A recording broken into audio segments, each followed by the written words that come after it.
us is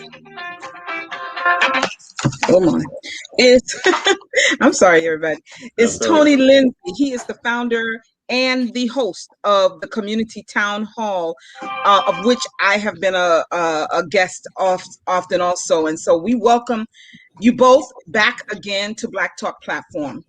We're Thank you. unfortunately, thank you. We are going hard. We have to, because the world won't let y'all live. The world won't allow you all to live as Black men in this country without coming up with excuses for the attacks on you. And I thought it was I thought it was necessary to have two Black men on tonight, who may have differing opinions, but I think it's time for there to be a groundswell around a movement for Black men, because clearly Black Lives Matter doesn't really represent you all.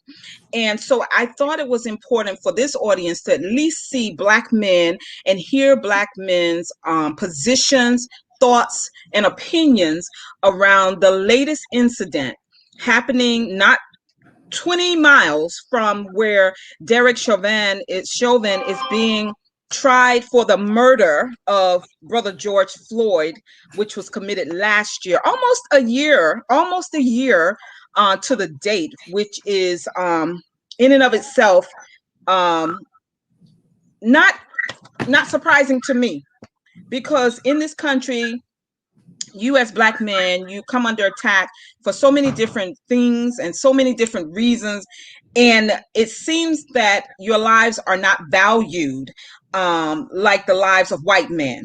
I'm just going to make it equal at this point, before we get into the larger community.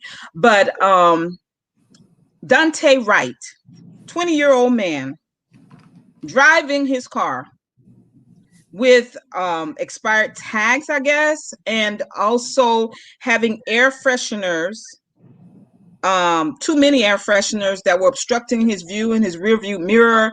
He was stopped for that. And in that stop, they discovered that he had an outstanding warrant, and they wanted to arrest him. He got back into the car, and he was shot in his back and murdered by an officer, a 26-year veteran of the police, the Brooklyn Center police force, just outside of Minneapolis. And what makes it so bad is how the events have unfolded. We hear about this 20-year-old man, and you made a good point in one of your posts earlier today, Tony, that I'd like for you to share if you can in a few. The first thing I see on Twitter was his mother sobbing in the street, pleading with them to get my son out of the street because he's been there since 1:30 or somewhere thereabout in the afternoon. And someone said on that video, well, what time is it now? What time is it now? And I believe it was around 6 p.m. A total disregard for his life. A total disregard for his life from the beginning of the stop to the murder, to his murder. So you see his mother sobbing, families around her, and fast forward to today, I suppose, Tony, you can get into that piece that I'm talking about that you posted earlier, if you'd like, a little later. Fast forward to what I just heard, and most of you and many of you may have heard a couple of hours ago. This officer, who happens to be a Caucasian woman, 26-year veteran, was allowed to resign. She was allowed to resign this position, as well as the chief of police, who said, oh, from what I saw and what I heard, this was an accidental death. So yes, he needed to resign as well, or he needed to be let go. In any event, a full prosecution needs to proceed. And that's where we find ourselves tonight. We're talking about this 20-year-old whose life is no more, because a 26-year veteran. And so there goes the whole training defense, right? There goes out the window the whole training defense, because she is a veteran of the police force. And for her to say, oh, I thought it was my taser.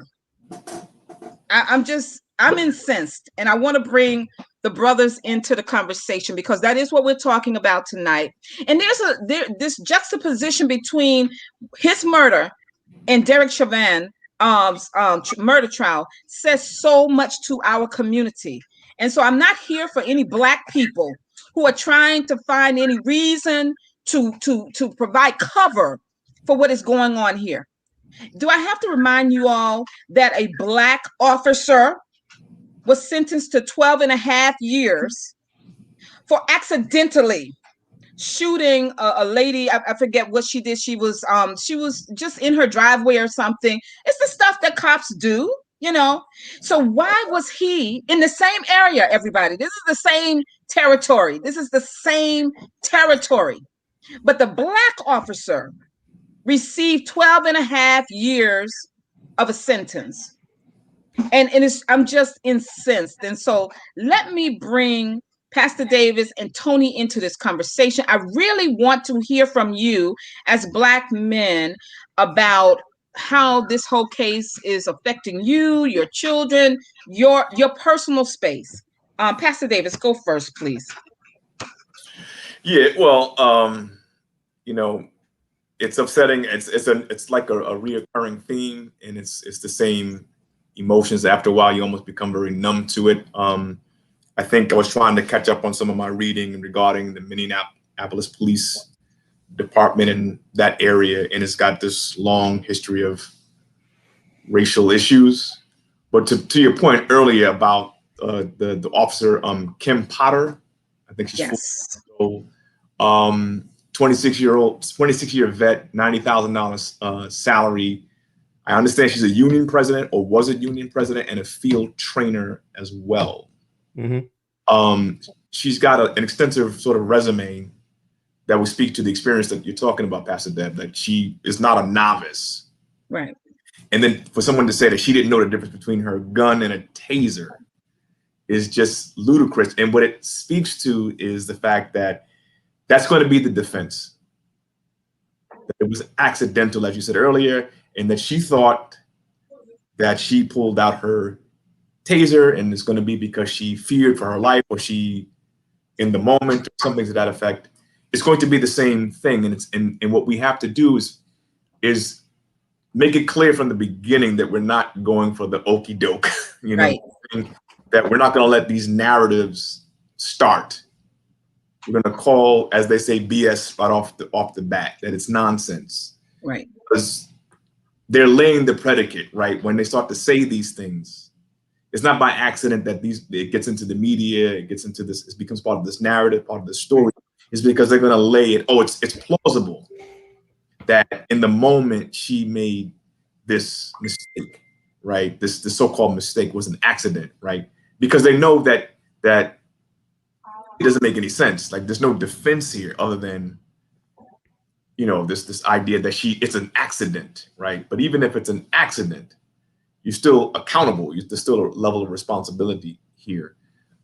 The interesting dynamic is the fact that Daunte's mother, I believe, is a white woman. I believe she's a white woman, and she's pleading, saying certain things that make this dynamic even more interesting, because this is a young man who seems to be of mixed race. And that goes to show, you know, this sometimes colorism in our community can affect the way we treat each other, right?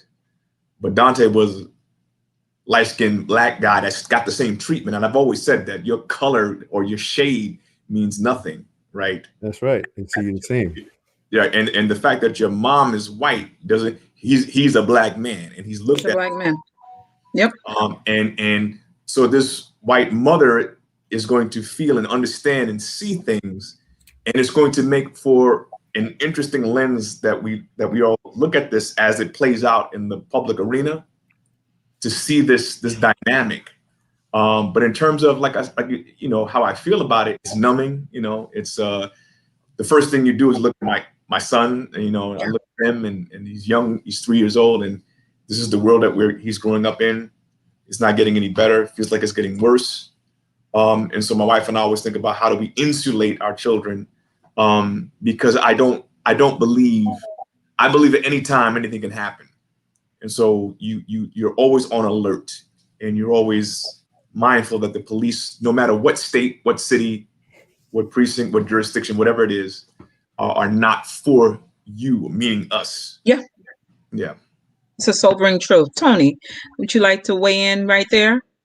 Yeah, I'm just trying to decide if we're. I'll start with Daunte Wright, that situation with Officer Kim Potter, who murdered him. And I'm going to use the word murder. I'm going to continue to use the word murder because I believe that's what we saw. I think that there's this fundamental disrespect for Black men that exists in Western culture, specifically, especially here in the United States, but all over the world. And I think we have to be careful about allowing it to be normalized. And that's the main issue that I see that is happening. We see this dismissal of Black life, number one, but especially Black male life. And I heard the pastor just speak about, you kind of feel numb to it, right? Like after a while, it's like we're starting to feel numb to this, right? Yeah. But we have to really try our hardest not to let that feeling take over, that numb feeling, because we know when we get numb to these things, it basically continues. And that's what we see as a community. I mean, we've become so numb to these sorts of incidents that we find ourselves chastising the people who were murdered. I mean, I can't count the amount of times I've been like debating back and forth on social media with my own people who have been, oh, well, he should have complied, or he should have did this, or should have done that. But they overlook the difference in treatment of now. Yeah, okay, fine. Yeah, you can say he shouldn't have resisted. Yeah, but we also know the context. We know he was terrified. We know that he called his mother. We know that the police officer told him hang up the phone, which they had no reason to do that. So we already know that he's panicked. We understand that there's a justifiable panic that does come with an encounter with a police officer. That's not to say that resisting is okay, but can I understand if the young man panicked? Yes, I can. Does that justify killing him when he was already outside of the car? He was already searched. I saw nothing that he did that would justify shooting him. Okay. Yeah, I meant to shoot him with the taser, right? That's the excuse. First of all, she's 26 years on the job. That means when she was 6 years on the job, he was born. Right. So you can't tell me that as a person who was actually training another police officer in that encounter, you can't tell me that you don't know the difference between a yellow taser and a black, much heavier, different feel firearm, which is on your dominant side. You have to put, I mean, there are so many protocols that are put in place for this that I just can't fathom how a senior trained professional in this field can fall back on that excuse. I mean, if you looked at the video, you actually saw that she had the gun held out in front of her as she yelled, taser, taser, taser, right? That means you have this heavy gun in front of you. Even the safety is different. Even the trigger is different. So I don't buy it. And I think that these sorts of excuses, the oops, my bad, I didn't mean it. I think that's going to become the new get out of jail free card for police officers that want to get away with murdering black men just to see what it feels like. Absolutely. Absolutely. Let me share something that one of my friends posted.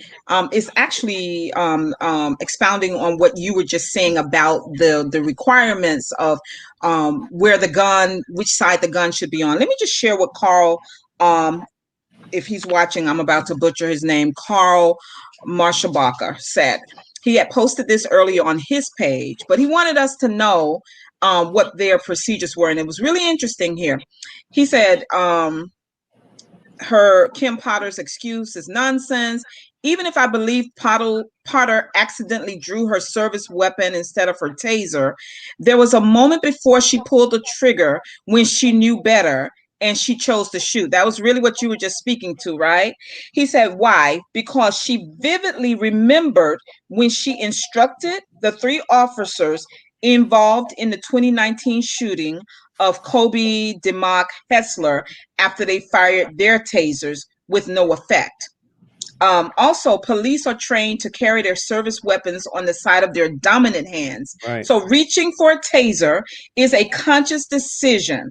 And Brooklyn Center Police follow this practice.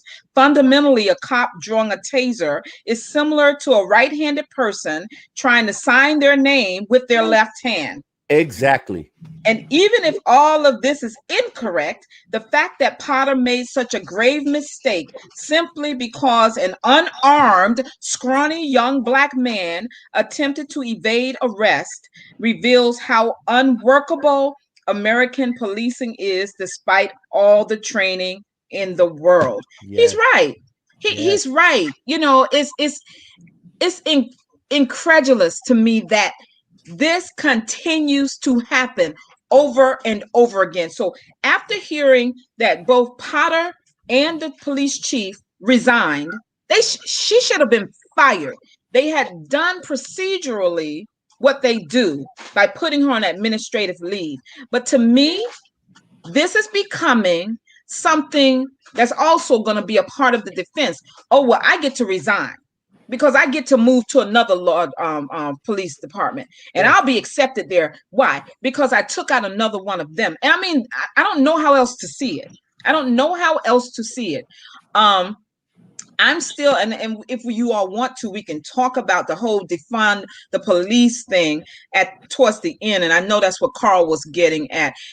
I think he lives in that area, so he knows very well. He's followed these cases very closely, and he understands what we are facing as Black people and as brown people when we are confronted by the police. Now, even as that news, and I'm just going to insert this here just in case you all didn't hear, the cop who shot Jacob Blake returned to work today. Yes. The cop who shot Jacob Blake, who is paralyzed forever, likely paralyzed forever, returned to work today.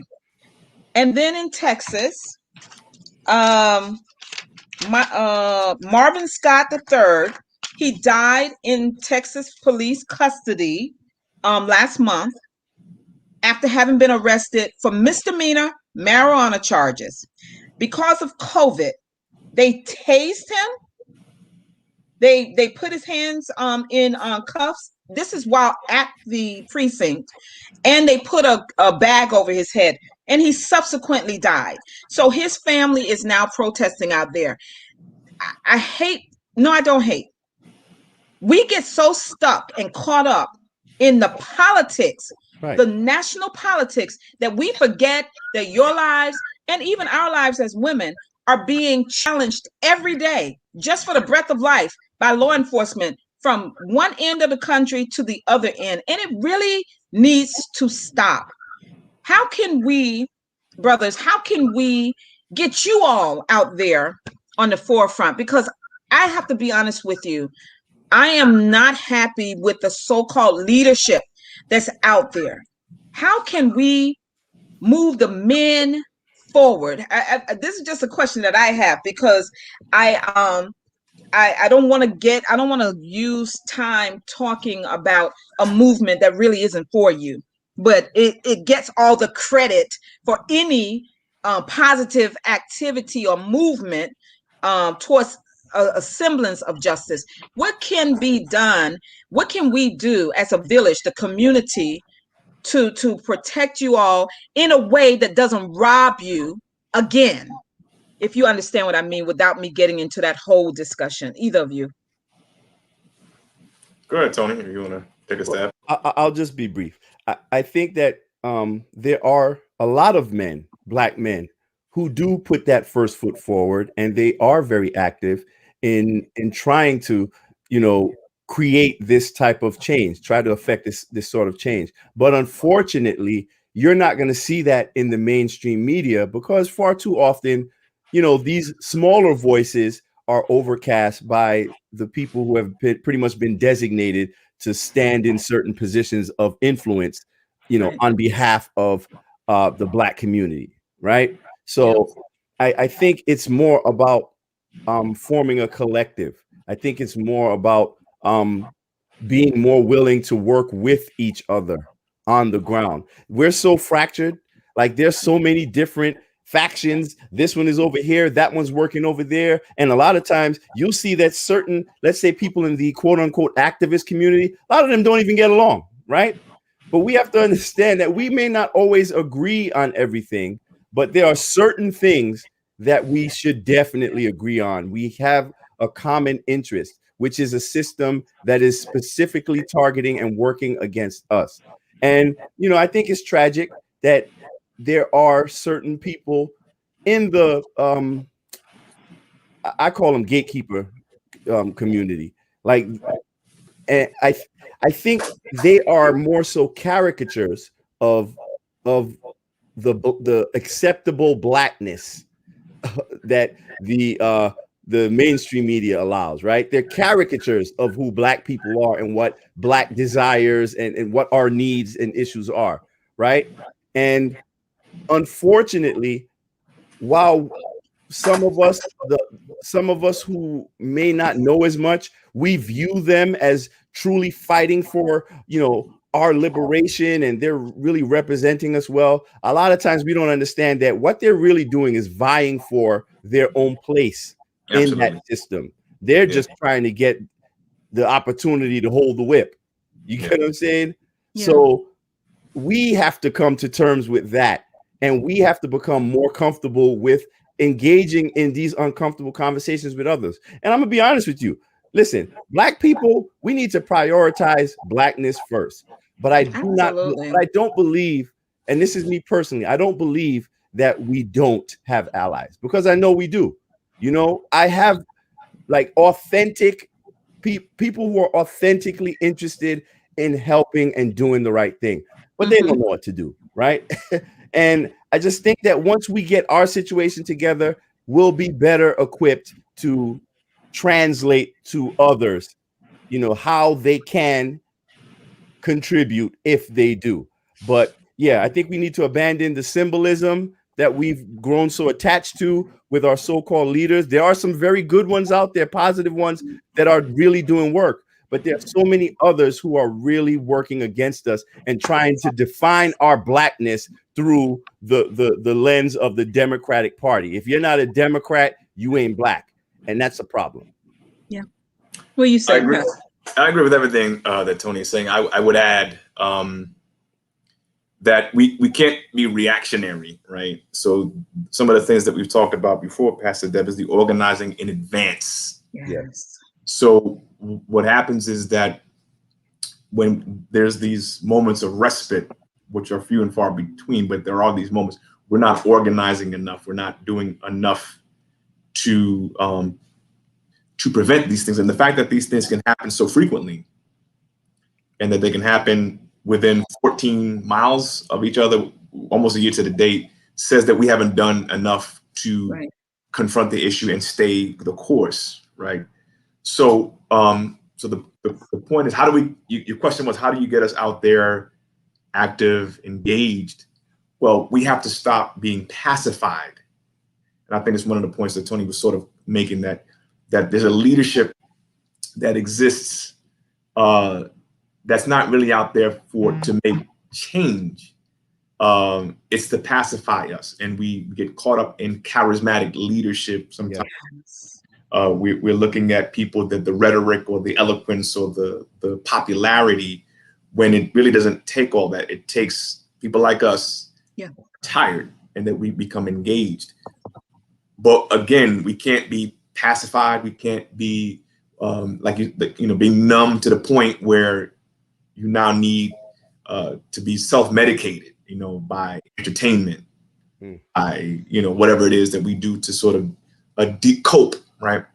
We need to continue to act, and so it requires moments like this. I keep saying about this forum that you have among other forums and other types of organizations to continue to grow and build and expand. That's why when you say, do you want to come on this forum? Of course, because I think it's adding a voice to an organization that you have going and what you're doing, right, to strengthen this movement, right? It doesn't need necessarily me to become independent and do my own thing. Mm-hmm. If you've got something effective that speaks to my best interest, I need to join that. Thank you. And lock arm in arm with that, as opposed to wanting my shine. Right. And what I know is that a person like you are going to keep that fire burning. And that fire burning, okay, I need your flame to keep burning. So I need to fan it so it can burn hotter, right? Yeah. So that we can continue to do the things that we're talking about. But again, it's those moments of respite, those in-between moments. Yeah. Organize. I want to also just go on, quickly say that I think we should also stop being afraid of failure, because I think that's one of the major stumbling blocks that we encounter in this fight for Black liberation. We're afraid to fail. We're afraid of not being supported by the dominant society or the mainstream media or the gatekeepers or the people who have access. See, it's our fear of not getting that access that makes us, oh, okay, maybe I don't want to go too hard. Do you know how many times I've spoken? Listen, I know a lot of people in the political arena and in the activist arena, and I'm friends with a whole lot of them, but most of them are not going to speak to me publicly. Why? Because of that access. And this is not in any way a way to, demonize them or anything of that nature, because I understand, the desire. I understand some people's belief that in order to change a system, you have to infiltrate it, right? The spook by the door sort of thing. But I think we're missing the fact that we're not really changing the system from the inside. The system is actually infiltrating us. If you think about it, it's our desire to be accepted and indoctrinated into that system sometimes for that support that holds us back from accomplishing what we really need to get done. So I think we need to abandon this fear of failure, because listen, if something is really worth it, then you're going to have to be prepared to take losses in your pursuit of the ultimate goal. I mean, so I'm listening to both of you, and I know both of you are familiar with some of the work I do outside and in this change desiring community. I hear you so clearly, Tony.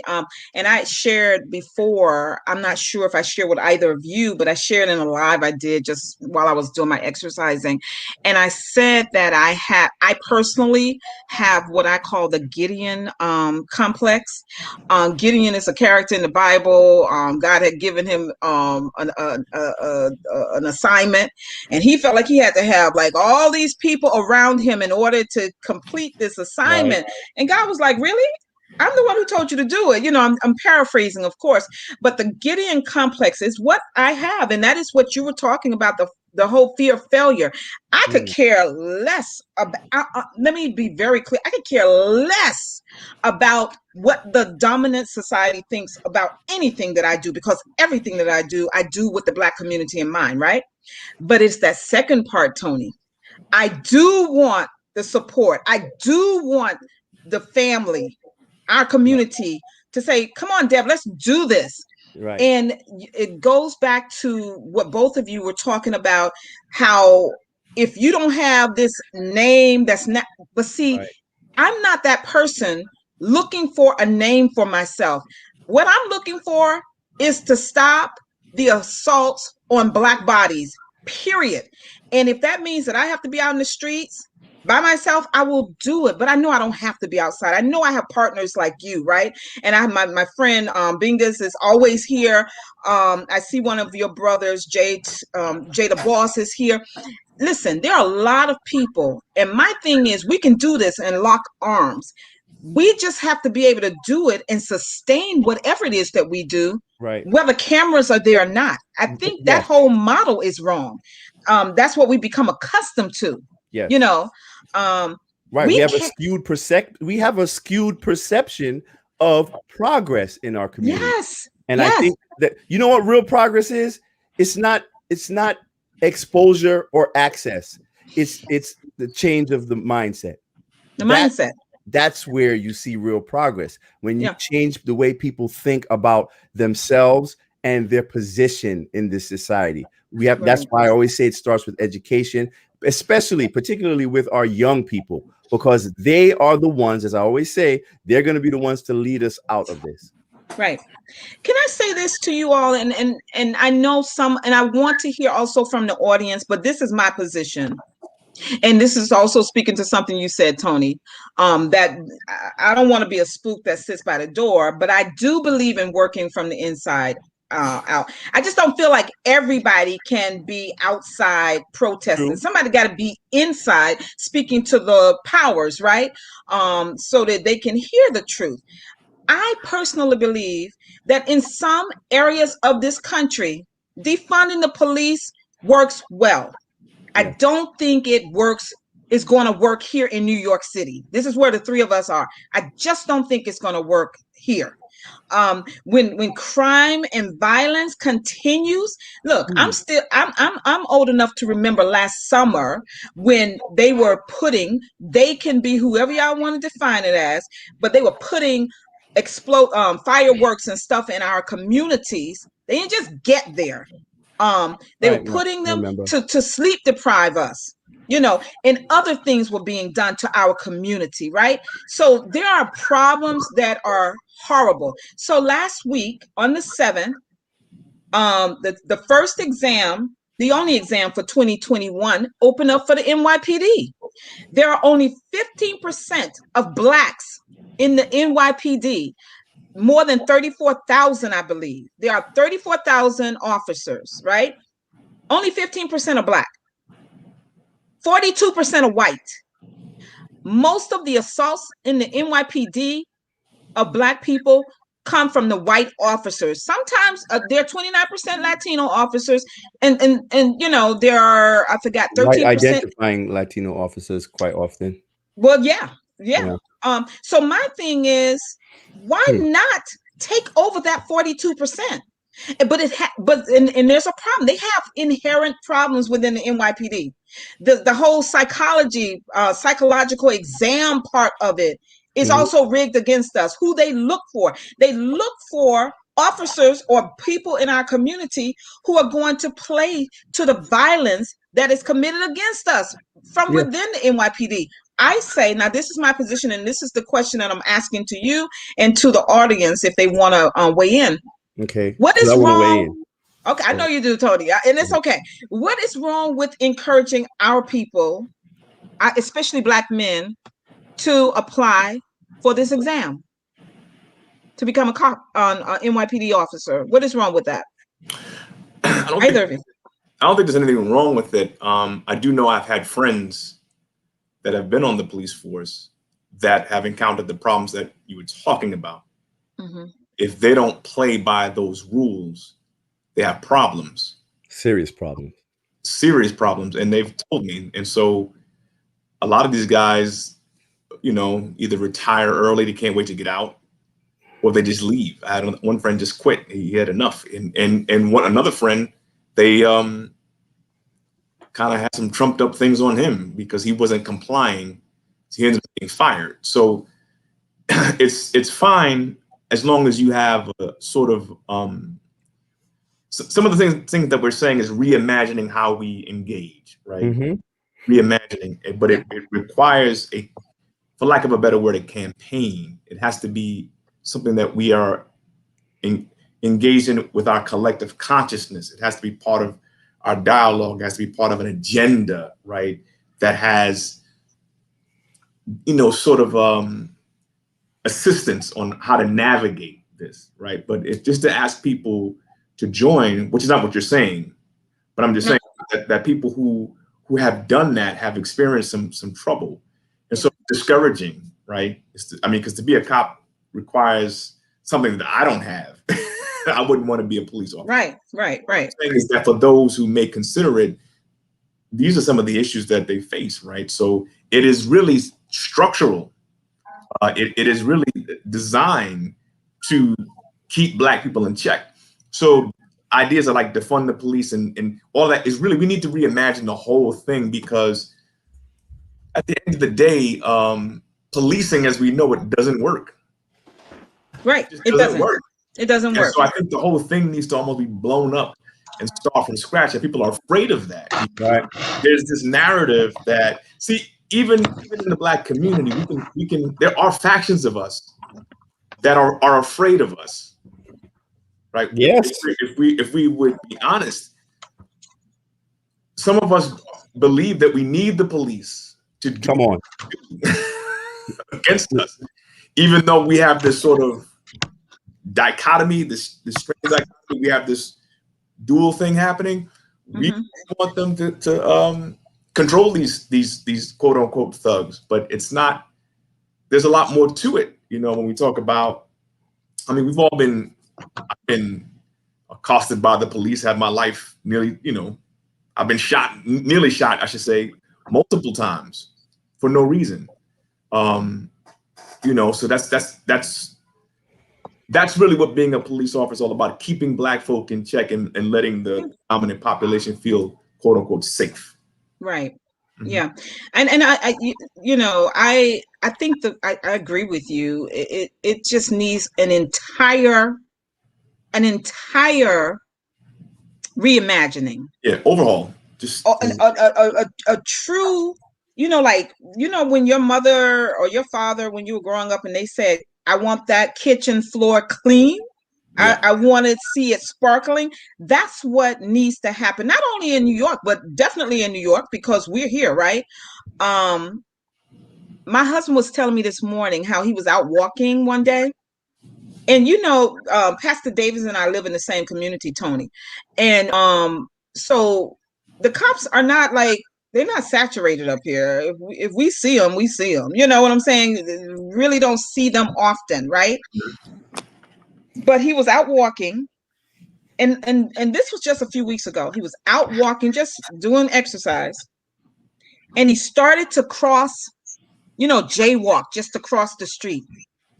And he thought twice because there was a cruiser there. And while we don't typically experience what a lot of places experience in our community, the very thought that he had to think twice before crossing the street, he went to the corner, because we know that jaywalking while Black will get you stopped also, right? Yeah. And should we be dealing with this nonsense in 2021?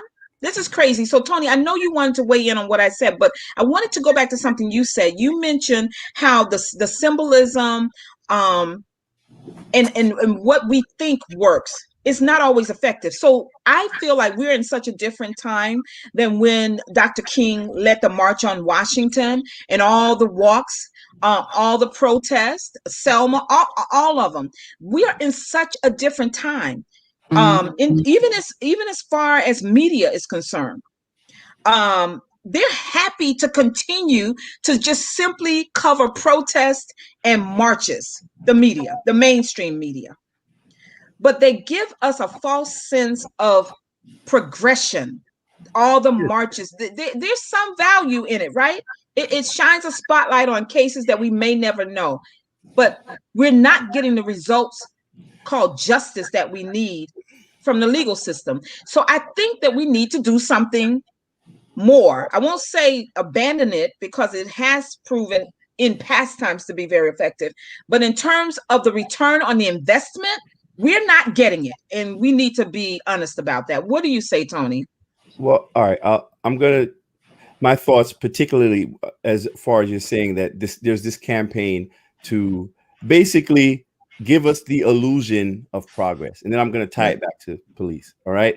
So the mainstream media, it has engaged in this huge campaign to throw a whole bunch of symbolism at us. Right. A lot of, and you know, and here's what's funny.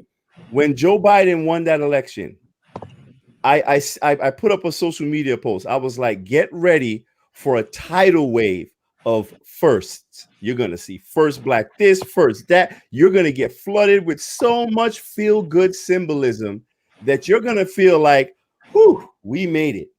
But you're not going to see any sort of tangible policies that will positively or productively affect our community. You see, people don't understand. There's a lot of profit in the marginalization of Black people. There's a whole lot of profit in that.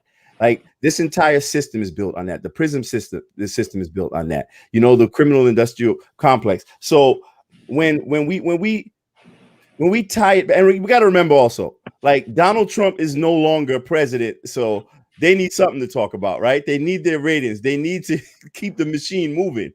And what better way than to use the identity politics, right? And when I say identity politics, I know that's typically a term that you'll hear white people use when they're tired of hearing about quote unquote Black stuff, right?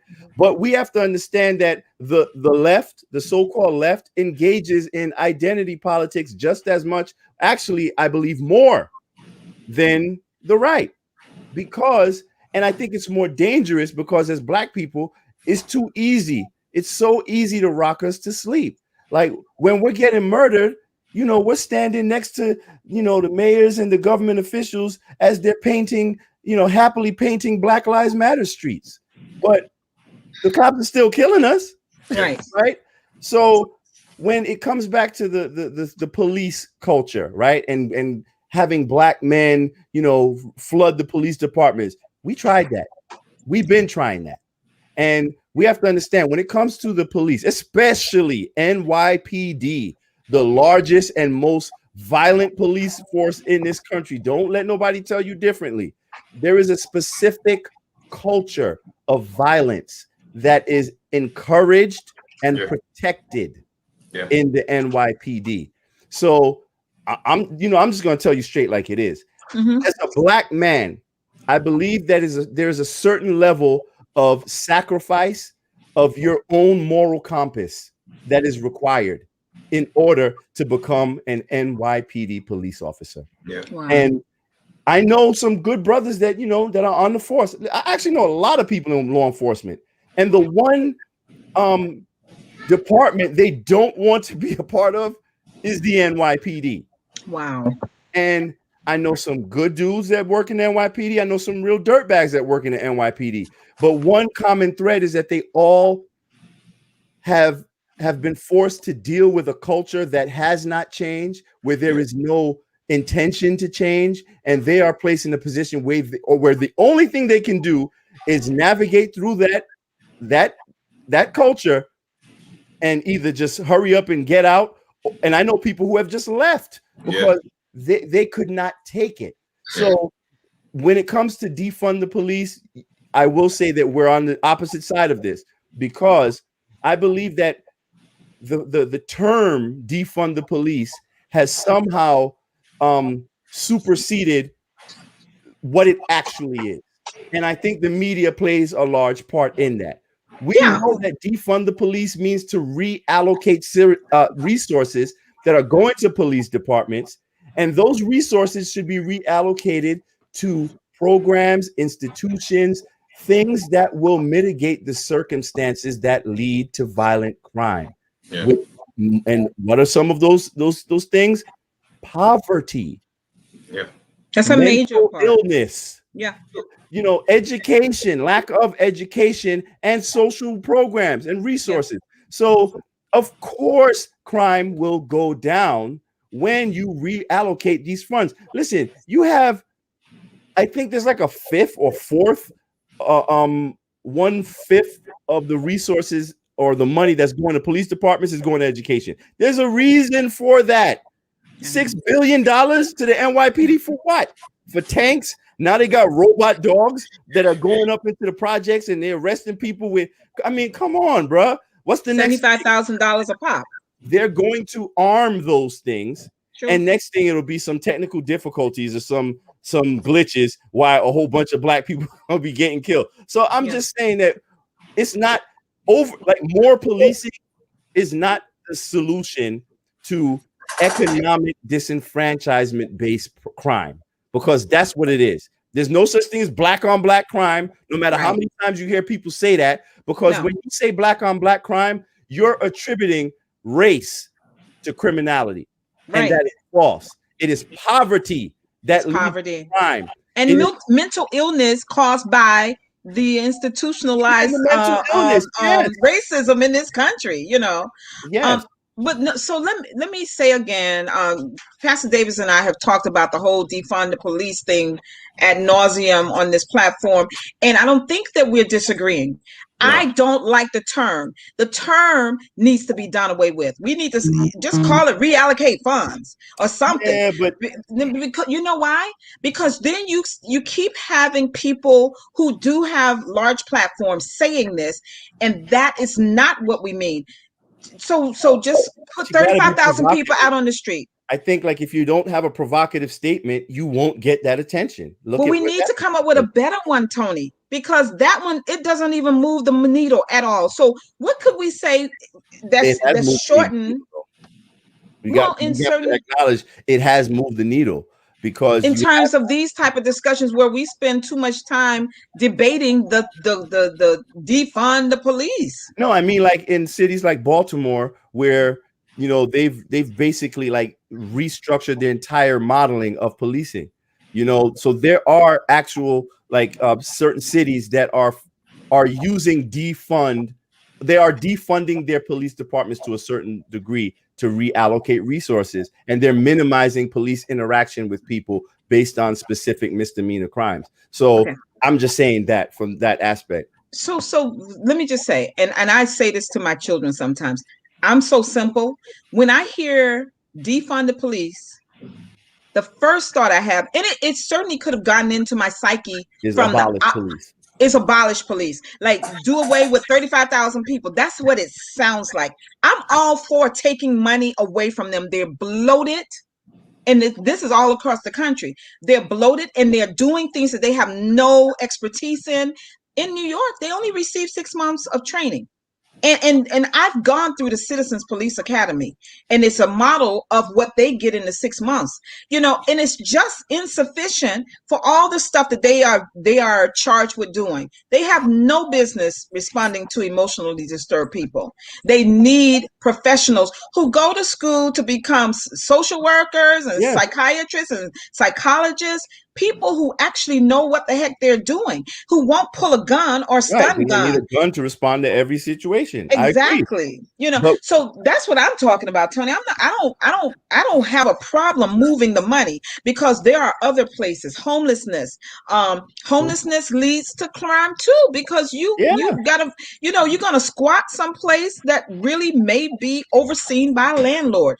Poverty, that's like you said, that's the biggest thing, and a lack of access to proper education, equitable education, all of these things. That money can be going to city agencies all across the country that really build communities and not tear them down, you know. But when you heard the phrase, when you heard the term defund police, you know, your initial reaction was like, oh man, what is this, right? But then when it was explained to you, then what happened? Oh yeah, so it's not. That's my point. It's the term. It's not the concept. Right. I'm down with the concept. Why are we getting caught up with the term? But that's the distraction. What's it, after all of these months of being distracted by the term?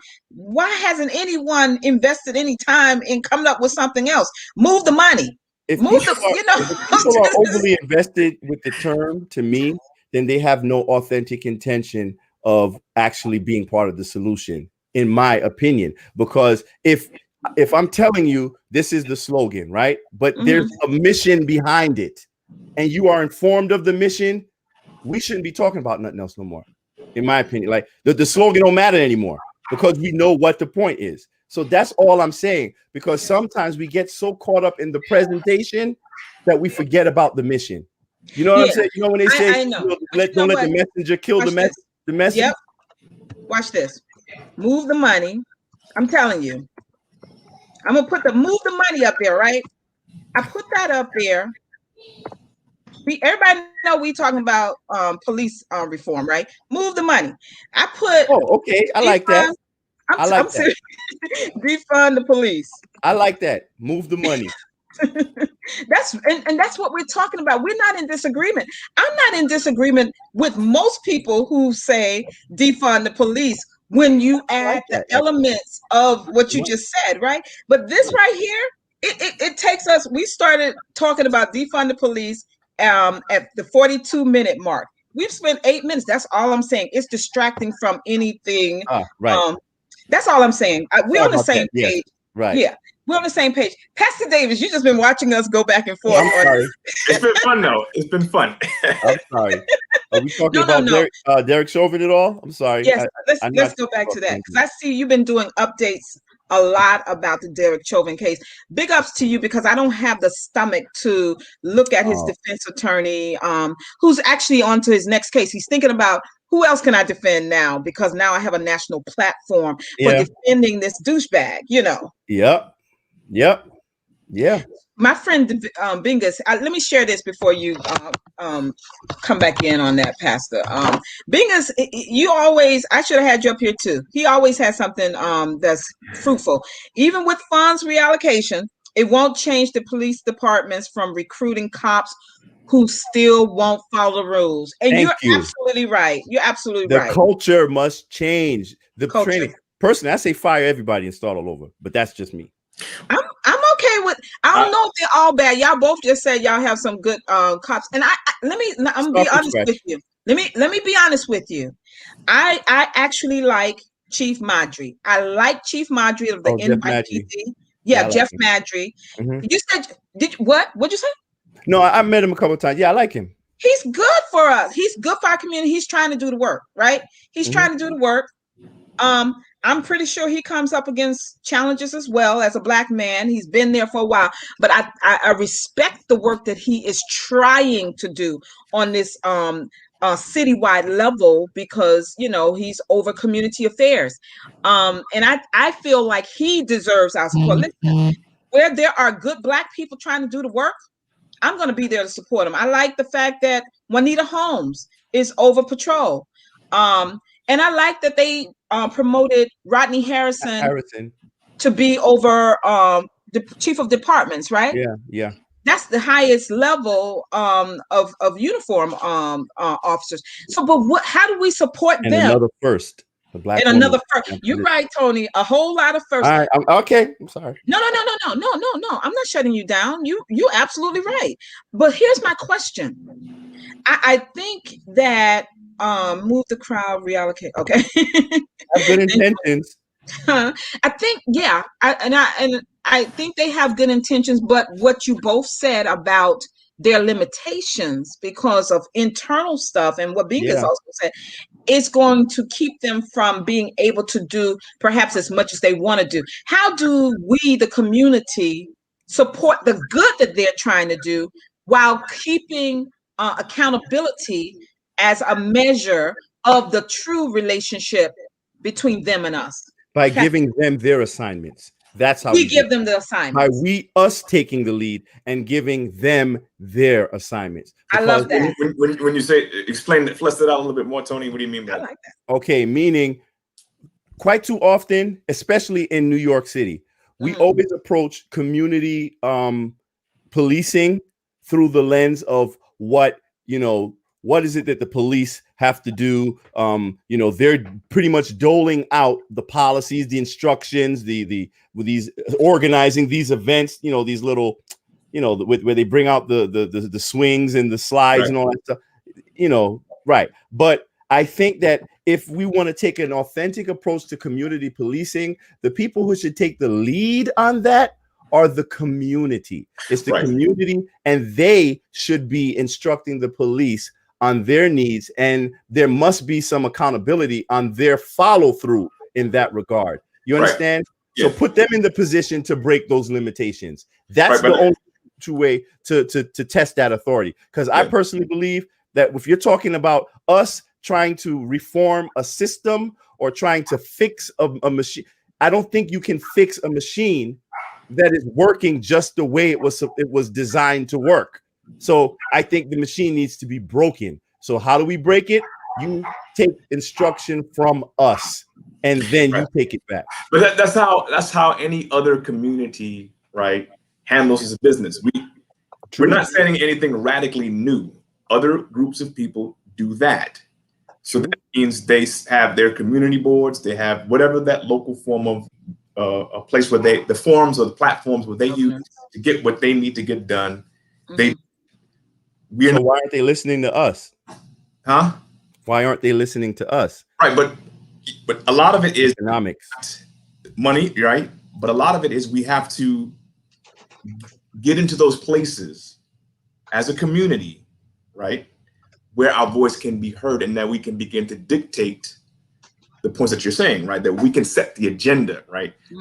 The community has to now allow itself to not be put to the side. We have to be engaged. We have to be engaged. Well, yes. We have to be organized. We have to dictate this, right? Yeah. So I'm saying is that if it's community boards, city council, whatever, our voice needs to be heard politically as well.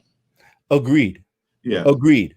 But we do have to also acknowledge that even on the local level, and I've recently been exposed to it, especially when it comes to the community board, it's an extremely corrupt process. And that's the thing that becomes so discouraging for people. You understand? It's like most people don't even understand the ins and outs of politics to begin with. And getting them to be interested in it when their lives are not changing at all anyway, it's another difficult task.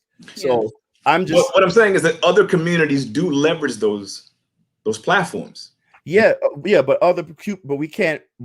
we also cannot ignore the societal advantages of course. Other communities have that allow correct. them to leverage that influence as well. So you're saying that the advantages, most notably the financial advantage, or in many cases it's financial, yes. And you have to also understand too, the one significant area where Black people have always had some ability to leverage their influence has been in our votes. But when we vote without asking or demanding anything in return, we're basically, as a lot of guys will say, oh, that's an easy lay, for lack of a better term. Like, we're being used as the side chick of the Democratic Party. So we only view our political lens through what they promise us, even though they never deliver. You're absolutely correct. So we're too predictable. You understand? Yeah. You don't have to be a Republican. You know what I'm saying? Whatever. We're supposed to vote based on our interests, but we never vote based on our interests. We vote based on emotions and symbolism. And I think education is what is needed in order to detach us from that pattern. So, but also, so it's not just voting for symbolism, right? You want to vote what's in your interest. Not only, but I'm right. We vote. We're supposed to vote based on our interest, the interest of the community. Right. So we vote according to our interest, right? Yeah. And you're right. That has been effective, right? But again, we do get the symbolism. A lot of it's because I don't think we're as engaged or politically savvy. I think it's more so that we're not politically savvy. Part of the political savviness has to do with engagement. Right. That's true. So what I'm saying is that I don't think that we're politically engaged enough. And what I mean by that, not simply politicians, I'm talking about the community, right? So we're talking about organization. And when I mean organization is the things that we're doing now, Pastor, the things that you're doing, the things that I do through my church, and so on and so forth, that in those areas, we have to be a more assertive. And then not just assertive, but we have to be more collaborative. Right. Yes. And that's the part. So other people leverage that political capital better than we do, is my point. So the thing is that there are platforms, a myriad of platforms that Black folks need to participate in. Yeah.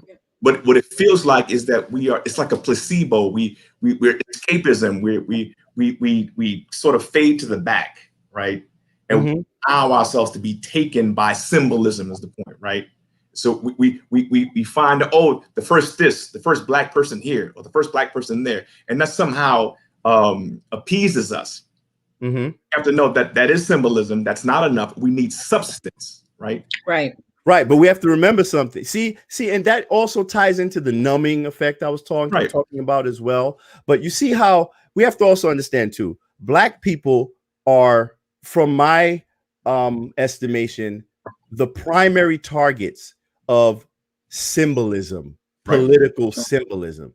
So I'm just saying that there are multiple factors in play, not to excuse it, but we have to understand the extreme fatigue that Black people, the average Black person, feels when it comes to the political process when they never see any progress.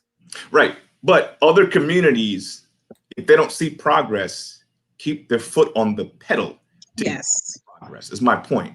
Yeah, okay. So we can't say, well, hey, I'm so discouraged by this. Other communities don't do that. You almost have to concede it is what it is, right? We understand the police is what it is, right? We inherently it is. We all agree we need to blow it up. Imagine it, or whatever the phrase we want to use, right? To do that requires a level of engagement that goes beyond being numb, tired, fatigued, frustrated. Okay, but there's another thing as well, because I don't want us to get into the realm where we're painting Black people as not being politically engaged either, because I think that's something that becomes a little bit too common a narrative, that Black people are in general not politically engaged, because I don't agree with that, because I believe Black people are very much politically engaged. I wouldn't say that absolutely. I would never say absolutely that. Right. I'm just saying that they yield the least return on that engagement. So I'm simply addressing the frustration that people feel and the hopelessness that they feel, which is what must be addressed by the learned amongst us. That's what I'm saying. Yeah, I totally agree with you, right? But what I'm saying is that there's a level of radicalism, and I'm not talking about just arbitrariness. I'm talking about radicalism, right? That I think sometimes I don't think I'm imagining that. I think that we do see, because we just said it about the frustration, the numbness, right? Things that the fatigue. We've used these words to describe the Black experience when it comes to these things, right? Right. So there is an understanding as to why we may be at times somewhat disengaged, not totally disengaged, because when it came to election time, we came out at big numbers. We were online. The entire Democratic Party. Right. I would never say we're not engaged, because the evidence says that we are engaged, right? That's my point, right? Go ahead. So what I'm saying is that with all that effort and energy that we put there, right? And you talk about return on the investment. That means that once you vote, you don't sit down. You get up and you continue to make demands through organization, right? Yes, absolutely. Yes. But we do that. And I also think that we make the mistake of construing political engagement through the Democratic lens. I agree. We do. Black and people, I agree with that. better get politically engaged. What if I'm a Republican? What if I'm an independent? What if I'm voting green? You understand? But when I'm talking politically engaged, I'm not talking simply Democrat voting. I know you're talking about getting out there and engaging in the community, and that's why I say maybe we should. I guess we're speaking in a broader perspective of political engagement, right? Because I would probably describe what you're saying more so as community engagement, as opposed to political engagement, because political engagement is something that's really more so like a two-way street between the system and the systems and the way it operates. So, but I think there's it intersects though. It does intersect, but it starts where? With community engagement. Right, it does. So what I'm saying is that again, there are opportunities, a myriad of opportunities, including the political arena, including local level politics and things associated with local level politics, right? Right, that we aren't taking advantage of. I'm not saying no. Again, I'm not saying in an absolute sense. What I'm saying is there to get the change that we're talking about, right? Because we at the end of the day, it's about substantial change. We want to see that, right? How do we get that? If it doesn't, in order for Black folk, even during I think about Nat Turner, right? That dude that wasn't playing, he went radical. Went. That's what I'm saying. That you're saying we need more radicalism in our engagement? Absolutely. Yeah. Yes. And demands and whether. Yes. That's all I'm saying. And so in when we talk about a guy like Nat Turner, whatever he did in 1831 affected things all the way down to 1863, right? There's a level of assertiveness, yes, that we have to engage in. What I'm saying is, what happens is, and I think we're saying that the fatigue, the frustration, we do apathetic. Because think about it. 14 miles away, a year to the day, we're still talking the same thing. And I just said earlier, during the respite, during that period in between, I'm not certain if I'm seeing the galvanizing to see to make sure it doesn't happen. So now we continue to react. I'm not anything you're saying. I'm totally locked in with you. I'm saying it to do what we're talking about requires a level of effort. I agree, but okay, I'm just gonna say maybe just one more thing in this regard. Okay, see, I'm sorry, Pastor Deb. No. I'm enjoying this. Right, but all right, okay. Let's use that example. 14 miles away, right? Yeah. I think it does us a disservice to assume that there has been even a lesser amount of engagement in Minnesota based on what the system has done again, because I think it's sometimes what we sometimes unintentionally do is we assign blame to the victims of hundreds of years of oppression. We assign blame to them. You understand? So I think that we've become, to a sense, a little bit too accustomed to saying, well, black folk ain't nothing happening for y'all because y'all ain't really getting politically engaged. Y'all ain't really doing what y'all supposed to be doing. I mean, because, you got comfortable. And to a degree, I believe that is true. But we cannot speak in unilateral terms when it comes to the black community when we don't do that in other communities. So I agree with you. Yeah. I'm not saying you're doing that. But my point is this, like, that fatigue and maybe getting comfortable and sitting back. I think those are traits that you'll see more so in boomers and maybe even Gen X's. Yeah. But I do know when it comes to millennials and the Gen Zs, they're at the forefront of this. They are radicals. That's why I invest so much faith and time into the younger generation. Yeah. So I think sometimes we unwittingly dismiss them, the people who are in the trenches, in the fight. So I just, and especially when we talk about these things in certain contexts, especially on public platforms. And I'm not talking about us specifically, but in general, we have to also remember the other forces, media forces, gatekeeper forces that repeat that narrative. So go ahead. If I can jump in, I agree with both of you. I don't really think you're saying anything different. And I actually like the exchange between you all, because that's what we need. We need a Tony Lindsay and a Pastor Tony Davis.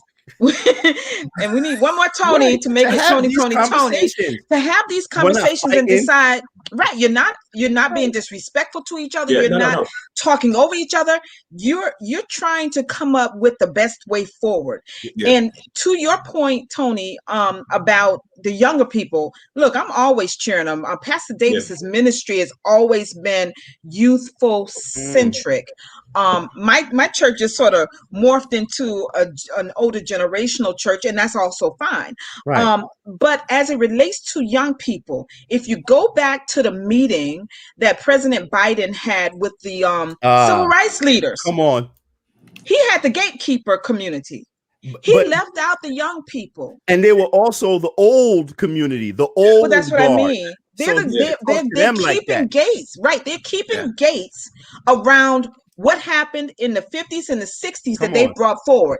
Now, that's a whole nother show we need to have about upward mobility and how it left so many out, specifically the 90%. But we won't talk about that tonight. We'll have to bring you all back to talk about that.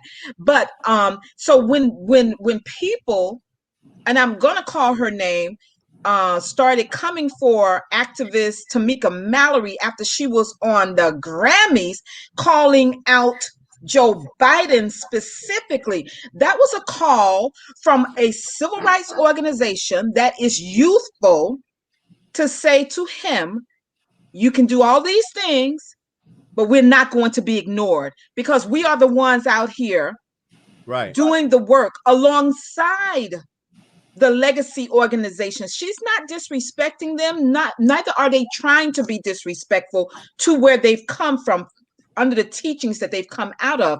They're saying, Joe Biden, President Joe Biden, you're going to hear us too, because if you all want to continue to get votes from young people, and I'm not trying to interpret her speech, but I'm looking at the undertones of it. All you got to do is look at who was invited and who was not invited. Color of Change was not invited. And they're somewhere in the middle, but they're a younger group and they've been doing the work. Why were they all excluded?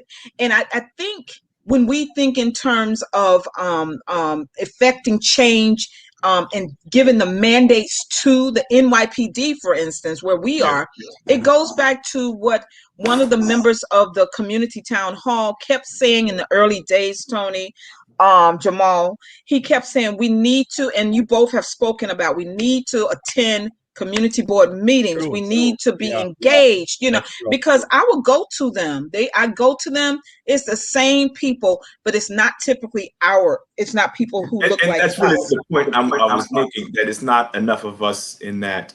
And so we have to be a part of that. I've been to community board meetings. I'm always disappointed in our lack of awareness. I'm not, listen, I understand I'm not a victim blamer, right? I understand our problem is white supremacy. Right. Absolutely. Let's stay focused but let's on be what the real problem is. Because like, I know, like a lot of these community board meetings and things of that nature, I would say a lot of the young people don't even have any idea that they exist. You're right. Yeah, absolutely. And so then that comes back to us. Yeah, it does. It comes back to us. Yeah. Informing them, inviting them, letting them in, not gatekeeping. Yeah, right. And so I think the point you're making about the young people is really my point. And I agree that I'm glad for that generation. I mean, I'm not into criticizing them if their ideology is not mine. I don't care, because they're moving this needle, and there's an energy that they have. Right. And a stick-to-itiveness, right? They're the ones that are constantly out there. That's what I'm saying, that we need that, right? That constant pressure. So it's like what Pastor Deb just saying, like Tamika Mallory, this constant message, this constant dialogue, this constant in every facet, even as low as social media posts, right? Mm-hmm. In every part of our engagement, there has to be this presence, right, that we're talking about, that we're not going anywhere, that we want and demand these changes, right? And that's what I'm saying, that there's just an assertiveness sometimes, that when we say, I ain't no ways tired, that's what I'm saying.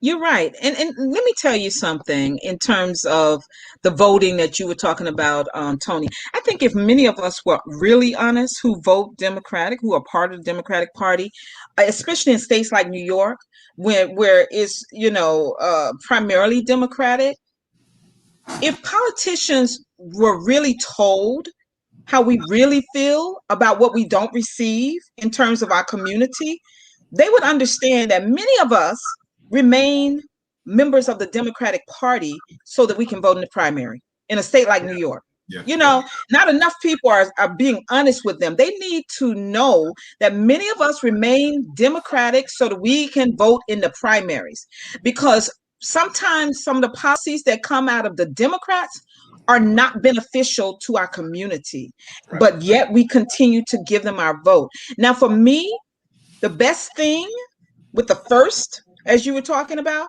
that President Biden can do to show real gratitude and concern for the Black community is issue a national law enforcement mandate from the Department of Justice reversing qualified immunity. That would be something that would make me believe that he truly has our interest in mind, because cops keep getting off after they kill Black people, because they're able to hide behind this qualified immunity. Their pensions need to be attached. Yes. Everything. They need to be fired in a way that they lose their pensions across this country. And I bet they would start to shape up, or they'll just leave the force, because I'm tired of black dollars sending to communities that are so far from us. Yeah.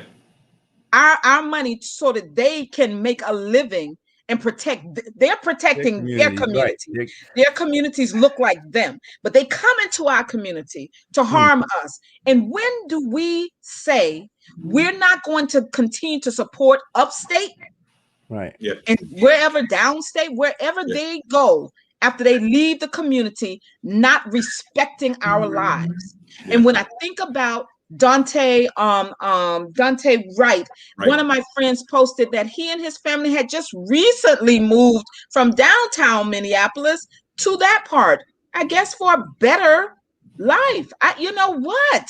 He's 20 years old. He was a father, and now his life is over because 26-year veteran Kelly Potter made a mistake. That's a lie from the pit of hell, and I'm just so upset. Okay. I'm just so upset.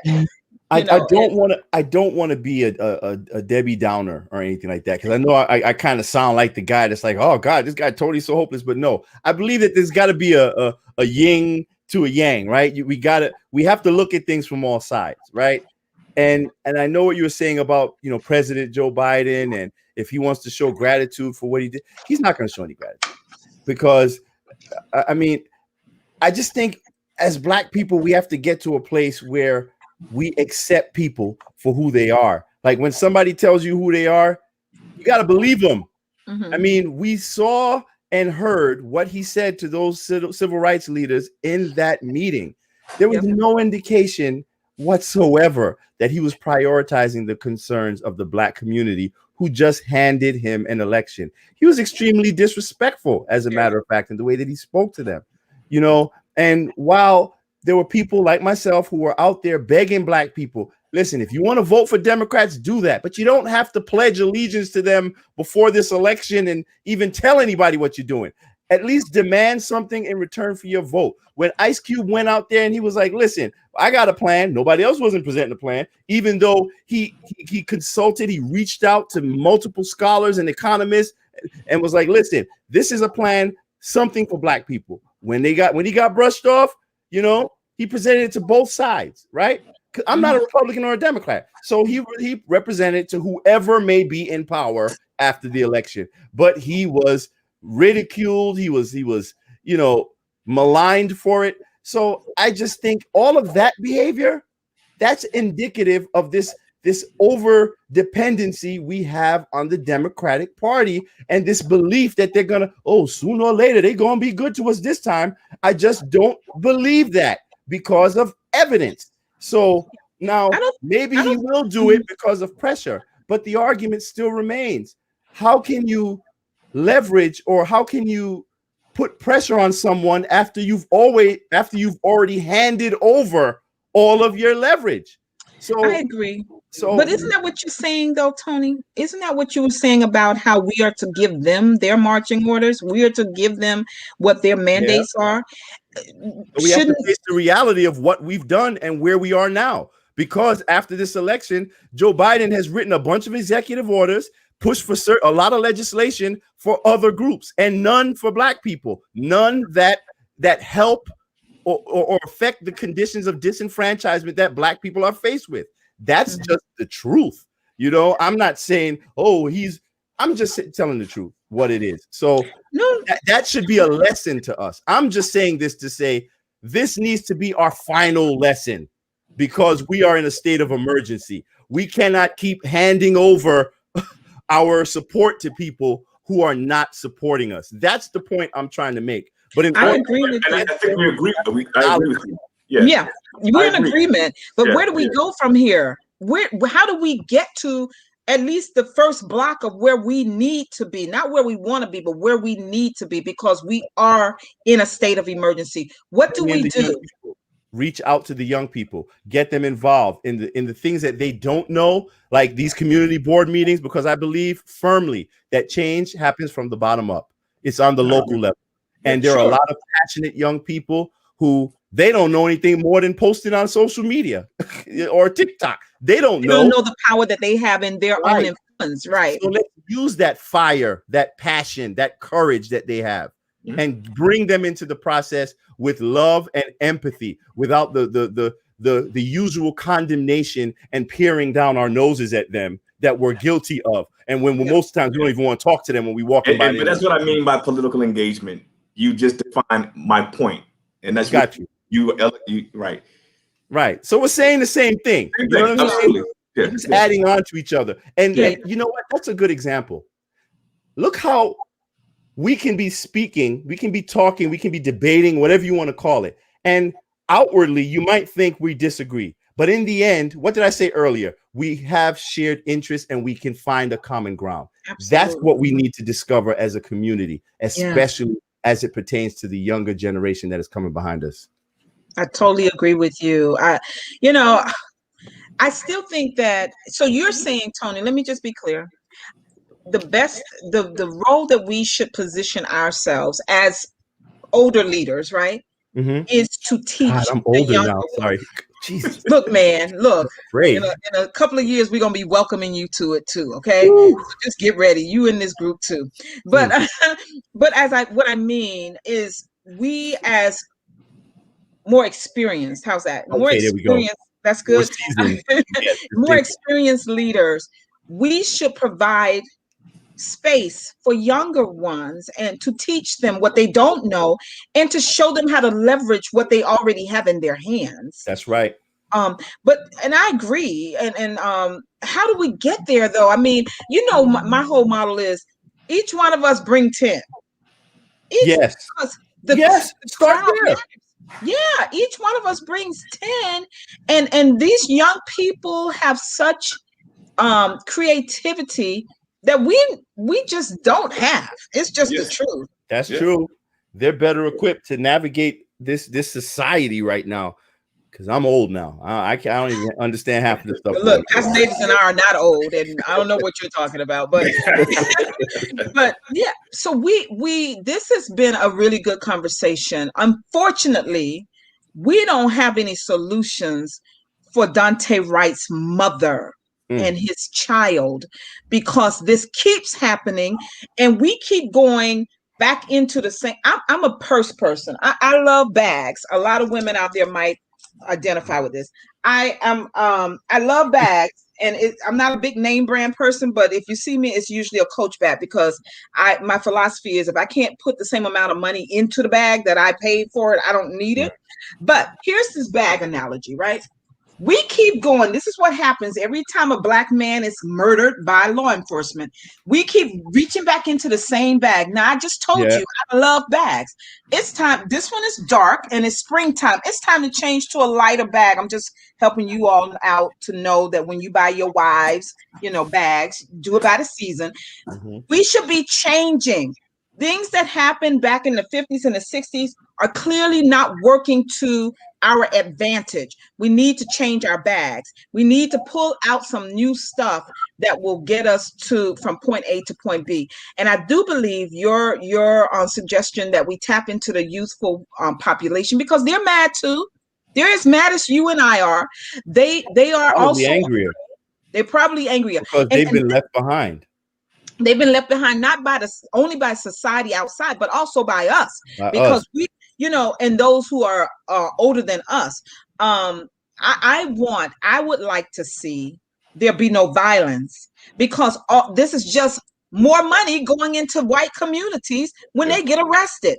We don't want to tear up our neighborhoods. Let's not tear up our neighborhoods. Let's think smarter. But it's not enough of us to galvanize them into positive responses to these consistent, repeated attacks on us. Speak to that, about telling them that there's no fruit in destroying your own community.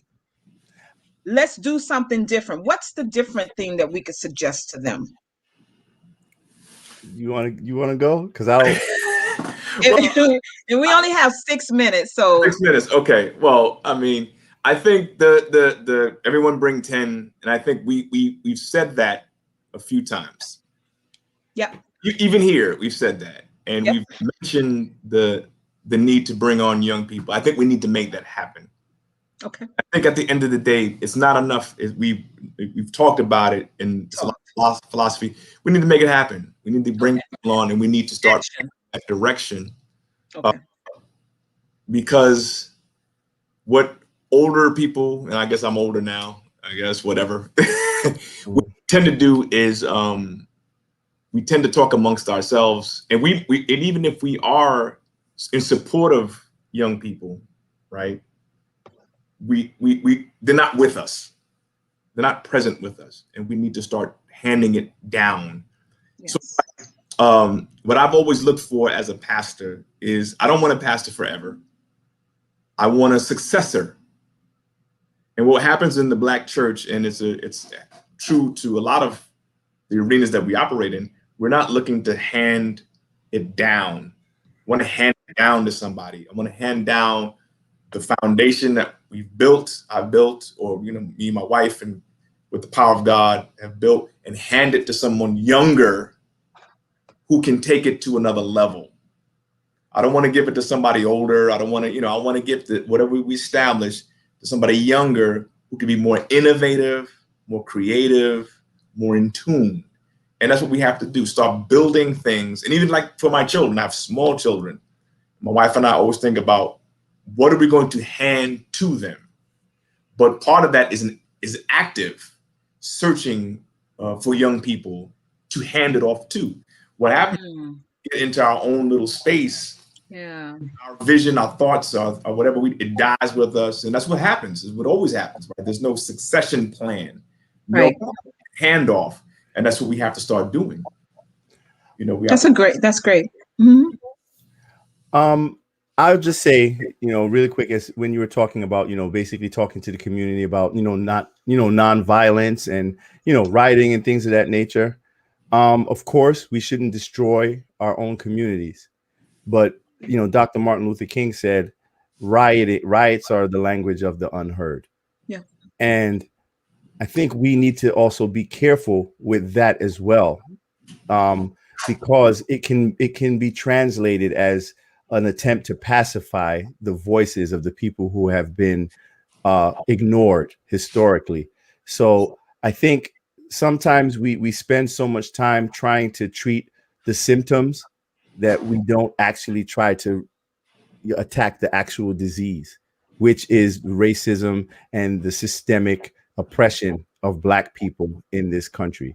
So, rather than managing the problem, we need to try to solve that problem, have real solutions, or work toward those solutions before trying to wrangle people into a certain direction, which is something that I actually find distasteful, as displayed with the media response when Daunte Wright was killed in what, like 18 hours after the boy was killed, and before they even gave the parents sufficient information on why or how anything happened. They had them on TV interrogating them, asking them, questions like what was this question they asked her? Do you condemn the violence or the rioting, and what message do you want to have? Like, it's not that. Listen, if you take my kid from me, it is not a priority for me to be thinking about trying to rein in the response of people who are rightfully angry at seeing my child, another young Black man, murdered in the street. Yeah. That's not my job to do that. That's your job, actually, as the media or politicians or whoever you are. That's your job, not their job. So I find that to be disrespectful and another indicator of the way that, of the dehumanizing way in which they see us. When white people's children are murdered or killed, they don't put them on TV to ask them, do you forgive them? I want to tell the community, what message do you have? I don't have a message for the community. I have a message for the person that murdered my child. So we have to stop allowing them to dehumanize us. And then we can start dealing with the response, the reactions to Yeah. their actions. I mean, I agree. I totally agree with you. And there's only been one parent, And we don't own anything in our neighborhoods anyway. Sorry. That's the thing I Right. want to say. Technically, I'm not saying it's okay, but I saw them breaking into, you know, like Targets or in Minneapolis and all that. We don't own that. No. And that's not what I'm talking about. But here's what I am talking about. I'm talking about, I don't want to see who's the young man who I mentioned before? I don't want to see Right? No, the one in Texas, Marvin Scott III.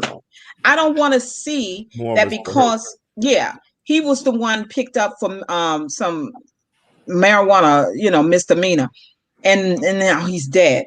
I don't want our young people. I really don't. I don't want their anger to go out there. And I'm not. I need to say this in the right way, because I am not afraid of standing up. Our young people, they are our future. I don't want to see them dead. That's really what I'm talking about. It's not being a pacifist. I don't care about stuff, but I do know how law enforcement uses stuff as a protective agent for the community to further harm us, those who would cause harm to our people. We've seen it from New York to LA, all over the country. And I am saying that for those of us who are more responsible and do have knowledge, you and I are not doing that. I understand. We can do other things. Let's not go to Target. Let's not spend our money in Target. But don't give them a reason to arrest us. Let's be more proactive. Let's do something else. I don't want to see another Khalif Browder. I don't want to see any of these horrible cases that we keep talking about from year to year, while they keep arresting our young men and women who are just expressing their frustration at the systemic and lifelong racism in this country. It's just ridiculous. And that's all I meant, Tony. I didn't mean to in any way say that and I'm against parents being carted out to come and keep the peace. That's craziness. That's lunacy to me. The only mother recently who I know who didn't do that was right here in the Bronx when Brandon Ellison was killed last year. She called them out. She did not stand to talk about y'all keep the peace. I'm not saying that. That's crazy. That's putting additional trauma on her. I'm saying that, and I totally agree with you. Leave the parents and the families alone, because that's law enforcement's job. I'm talking about when the Chauvin trial may not go the way we know it should, ending in a guilty verdict, and what's happening out there. They came out right away after she murdered Daunte Wright in riot gear. They came out right away, so they're used to advancing against our community. They're really horrible out there. They're showing themselves over and over again. And look at how close we came to having Amy Klobuchar, as president or vice president. And she oversaw so much horrible stuff out there. So listen, all I am saying is that I want us to gatekeep around the safety of our young people. I don't want them going out tearing up stuff, because that doesn't do anything either. We should gather them. And like you were saying, one of you just said, we keep saying the same thing. And I think it was you, Pastor Davis. We keep saying the same things, but we got to start bringing these young people into the fold so that we can put them out in front. Am I making sense? Tony, I'm not saying that I care about stuff. Pastor Davis and my husband, my son, and I, and some other ministers, we went out there to save young people. We could care less. I don't care about the stuff that they might have broken up here. I don't care about that. I care about them. I would never encourage anybody to go and tear stuff up, right? But I'd be remiss if I didn't say that I understand. Yeah. Oh, their desire to do it. Yeah. No, I get that. I don't know. I don't know if that's how I see it, but I'm not mad with them for having those feelings. Just feeling like hopelessness. But I'm just saying, I want them to live. Yes, That's my I thing. want I my want them child to to live. live. I want my kids Yeah. to live. Yes. I think the thing is with that, we all want them to live, and I'm not really necessarily pro rioting either. But I also, like we said, we understand, but it's a little bit of a war going on, and Yep. that's what happens when wars engage. It can become violent. People can react. I'm saying that there is a need. I referenced Nat Turner earlier. There's a need for Nat Turner, and there's a need for Frederick Douglass. You need sort of this duality here. You need this yin and yang, as we said. Yeah. people out there, but you need people that can be on the inside And be and doing the things. So I just think it's all necessary because some of it is, look, people are angry and they're tired, and you bring an awareness. It's like even nonviolence, right? The nonviolent movement of the 60s. What made it effective, I guess, is the fact that violence was being perpetrated against these people. And it's shocking, right? And so it moves the nation to look at things a little bit differently, because it's shocking to see people at, let's say, whatever, some lunch counter, and they're getting their heads beat. And that's a shocking thing to see that, right? So that nonviolence has that effect, right? When people are, being violent towards you. But in this instance, where people are retaliating or they're angry, it still has the same impact. It's still shocking. And it brings an awareness that people feel so connected, right? Because how do we feel as Black folk? We always think that could be me. Yes. My son. It represents all of us. We're connected to this, right? And so as a result of that, there's this connection, right? This awareness, and so people are angry, and it's not so much I even understand. I think it's hard to say this, but it's a little necessary. Kind of, right? It's like, and you don't want to say it the wrong way either. Yeah, I don't want to just like condoning I it. get it. Yeah, I think for every action, there's a reaction. Yeah. And perhaps the more people, let's say, in the system, law enforcement, the more they understand that, perhaps the more it will spark some sort of change, These young people who are doing this, they know that their lives are in jeopardy. They're not out there without that understanding. Right. They're thinking about something bigger, and they're heroic for doing that, right? Because they're looking to protect the rest of us. So it's like they're the heroes. They're soldiers. Right. They are. The Farrakhan said you can have the preachers, but then we also need soldiers. So I mean, but here's my thing too, guys. Listen, if the young people go and tear mess up, here's the problem that I have. Nobody has a bail fund set aside for them. Typically, their families can't afford. They got to languish on horrible Rikers Island, right? When conscientious objectors, like in these movements, people see activists and leaders getting arrested. Hello, they have funds to get them bailed out. These young people are responding from their position of passion. Yeah. But who goes in to their families and help their families get them home? I can understand your position because you're speaking as a mother. You sound like a mother right now. And that's wonderful. I get it. But there's a reason why you need that feminine energy, and there's a reason why you need that masculine energy. But the masculine energy means that you want to stay it doesn't languish necessarily in the mean weekend. Violence. No, but I'm speaking from the perspective of that yin and yang. I know that you want to protect. That's inherent. You're right. You're right. As parents. But as a man, I also understand that along with that protection, I have to teach my children that they must protect their lives, protect their dignity, protect their freedom. So sometimes people listen, that's why I say, like, it's sad, but violence begets violence.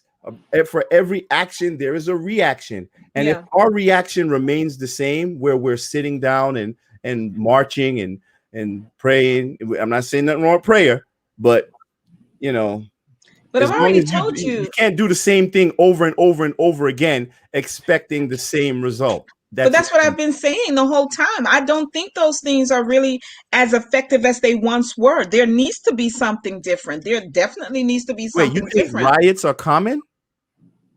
Are riots common? Yeah. No. I'm talking about the marching, the protesting, and even look, prayer without some action behind it, that's nothing either. Dead. Yeah, I mean, so no, and a lot of times the church just reinforces that desire for people to do nothing. And what we're seeing here is that that's not what we're trying to do. I'm talking about these two. I can't speak for nobody else, just me and Pastor Davis, based on what we've said. We're just not that type of ministers. We see the gospel as an action document. It's an action missive, because when you just watch Jesus was constantly getting entangled into stuff with the powers that be. He was a troublemaker. He was a troublemaker from way back. He was teaching in the synagogues since he was a kid. So he understands the progression and the regression and the suppression, all coming from the same people. And so there is always a need to step outside of that. And that goes back to what you were saying before, Tony, earlier, about fear of failure. I think that was you, right, Tony? Lindsay? Fear of failure. Look, I as a mother, and I know as a female, there are things that I probably should, and Pastor Davis, you say this all the time. No, keep on doing. I will do what I do. But all I am saying is that I want to be the one who sometimes stand behind you men and push you all forward, because a movement like the one, and I don't want to even use the name tonight. I think I did at the top of the show, but I'm so offended by certain things that have happened out of this so-called movement that was organized to defend Black men, when you all can't even be found in that movement. You all, there's no position for you. And that's why I'm saying, men, let's do something. Let us help you. Let's start with the 10. If we get our 10, we got 30 right here, right? We have 30 right here. And we build 5, whatever you can get. You know what I'm saying? No, Tony, we already agreed to the 10, man. Oh, let's do 10. No, I'm just saying, if you can't find 10, bring 8, bring 5. Right. Bring what you can, because if they really need to be able to have a dialogue like this, where we're going to stay here. I said like 20 minutes ago, we got 10 minutes, we got 6 minutes, and we're here still. We never even talked about the Chauvin trial neither. I'm sorry. We were just going in. Oh, man. I know. And that's what usually happens. So much else gets in the way. But what I would like to invite you all to is to come back next Monday. I can't be here next Tuesday because it's my 25th wedding anniversary. I don't think my husband would really like that. So if you all could be with me next Monday at same time for us to continue. Tony has been watching the Chauvin case every day. I just can't. So we would love to hear that more about that. And we'll see what unfolds over the duration of this week in regards to the Daunte Wright case, and as well as I'll try to follow up with what's happening with Brother Scott and the reaction to this officer going back to his job after he shot Jacob Blake at close range like that. Also want to say, I watch a lot of investigation ID. I don't know about anyone else, but I love like murder shows and stuff. I think I'm just Debbie on the side doing detective work. And what I realized, that narrative about Black on Black crime, it comes from that. If Black people are harming each other, killing each other, it becomes front page news.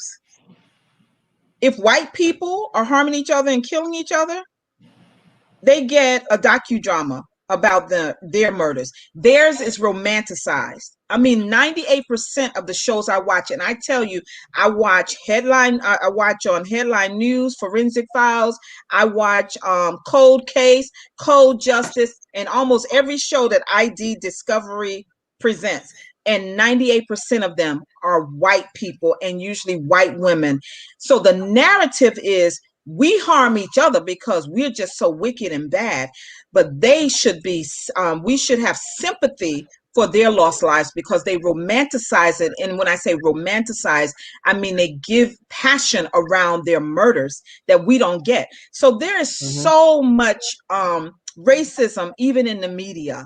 And that's why Tony is building an independent media source, and so am I. Yeah. And I'm happy to have you both as partners in what we're about to do coming up, because we need independent Black media that is not on the take to the mainstream media. Yeah. And if we start small, we can start with the 10, we can start with the 30 and grow from there. But enough is enough of being locked down to media outlets that tell us who our leaders are. Yep. Whether they be in the academic arena or the political arena. Enough is enough. We've got to take back our community by controlling the media in a way that builds the community and not tear it apart for the sake of the dollar. So I'd like to give you both an opportunity to have some last words. Everyone who's with us tonight, we thank you for hanging out with us. Apostle Ramos, thank you for being here. She's one of my partners in the work that I do with the NYPD. She says, let me just put it up there, it's too much. But I want to ask everyone to come back and join me and Pastor Davis and Tony Lindsay next Monday for part 2 of this discussion, because unfortunately, they're still harming us in big ways. And we've got to get a plan together and make that plan work. Tony, who's going first? I'm so sorry, I forgot. I don't have that much other than I don't have much. Another good conversation. Look forward to Monday, and I think that bring the young people. We need to. It's time. It's time to make that happen. So I can't wait. Excellent. Can I challenge you all to bring one to this conversation? Absolutely. Yeah.